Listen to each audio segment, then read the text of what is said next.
ಯಾದಗಿರಿ ಜಿಲ್ಲಾ ಪೊಲೀಸ್ ಇಲಾಖೆಯಿಂದ ಯಾದಗಿರಿ ನಗರದ ಹೊರಭಾಗದಲ್ಲಿರುವ ಪೊಲೀಸ್ ಹುತಾತ್ಮರ ಪರೇಡ್ ಮೈದಾನದಲ್ಲಿ ಪೊಲೀಸ್ ಹುತಾತ್ಮರ ದಿನಾಚರಣೆ ಆಚರಣೆ ಮಾಡಲಾಯಿತು. ಹುತಾತ್ಮರ ಸ್ಮಾರಕಕ್ಕೆ ಪುಷ್ಪಗುಚ್ಛ ಅರ್ಪಣೆ ಮಾಡಲಾಯಿತು.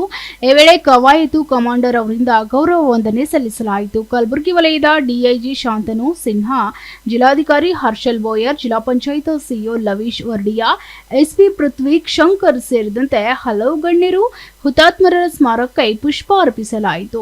ಈ ವೇಳೆ ಡಿಐಜಿ ಶಾಂತನು ಸಿನ್ಹಾ ಅವರು ಮಾತನಾಡಿ, ಕರ್ತವ್ಯದಲ್ಲಿ ಹುತಾತ್ಮರಾದ ಯೋಧರು ಹಾಗೂ ಪೊಲೀಸರ ಕಾರ್ಯವನ್ನ ಸ್ಮರಣೆ ಮಾಡಿದ್ರು. ಪೊಲೀಸರು ಆರೋಗ್ಯ ಕಾಪಾಡಿಕೊಂಡು ಉತ್ತಮ ರೀತಿಯ ಸೇವೆ ಸಲ್ಲಿಸಬೇಕಿದೆ ಅಂತ ಹೇಳಿದ್ರು. ಶಸ್ತ್ರಾಸ್ತ್ರಗಳನ್ನು ಹೊಂದಿದ ಚೈನಾ ದೇಶದ ಸೈನಿಕರೊಂದಿಗೆ ದೇಶದಾದ್ಯಂತ ಎಲ್ಲ ಪೊಲೀಸ್ ಕೇಂದ್ರ ಕಚೇರಿಗಳಲ್ಲಿ ಹುತಾತ್ಮ ಯೋಧ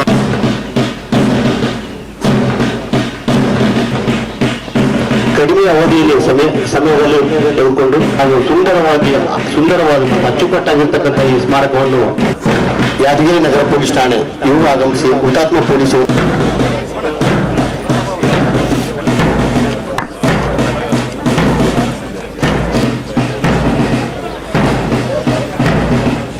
ವರದಿ ವಾಚನ ಹಾಗೂ ಪೊಲೀಸ್ ಹುತಾತ್ಮ ತಿಳಿಸುತ್ತಾ ದಿನಾಂಕ 21/10 ಡಿಪಾರ್ಟ್ಮೆಂಟ್ಗೆ ಸರ್ಕಾರದಿಂದ ಯಾವ್ಯಾವ ಸೌಲಭ್ಯಗಳು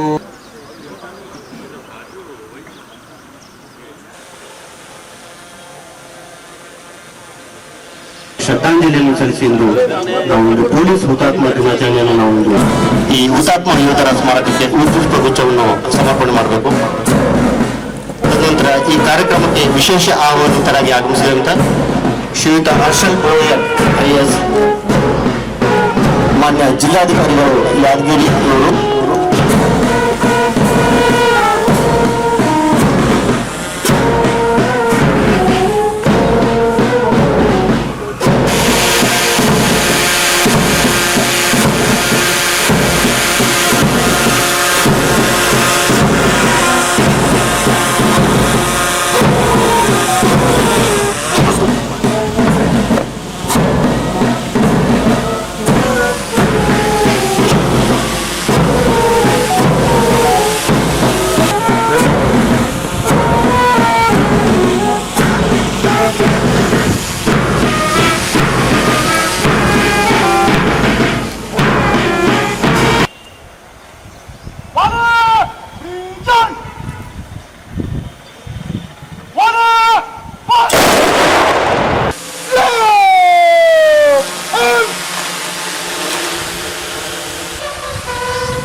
ಇಲಾಖೆಗೆ ಸಾಕಷ್ಟು ಸವಲತ್ತುಗಳನ್ನು ನೀಡಿದೆ. ಅದನ್ನು ಸರಿಯಾದ ಪ್ರಮಾಣದಲ್ಲಿ ಉಪಯೋಗಿಸಿಕೊಂಡು ನಿಯಮಗಳ ಅಡಿ ಶಿಸ್ತಿನಿಂದ ಮೇಲಾಧಿಕಾರಿಗಳ ಆದೇಶಗಳನ್ನು ಕರ್ತವ್ಯ ಮಾಡಿಕೊಂಡು ಹೋಗಬೇಕು.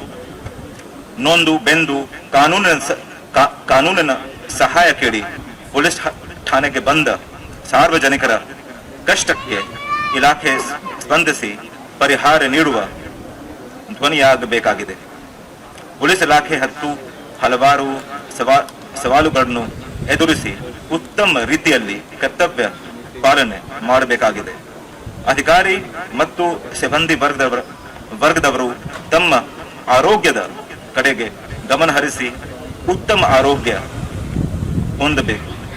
ಕರ್ತವ್ಯದ ಜೊತೆಗೆ ಕುಟುಂಬದವರೆಗೆ ಸಮಯವನ್ನು ನೀಡಿ ಉತ್ತಮ ಜೀವನ ನಡೆಸಬೇಕು.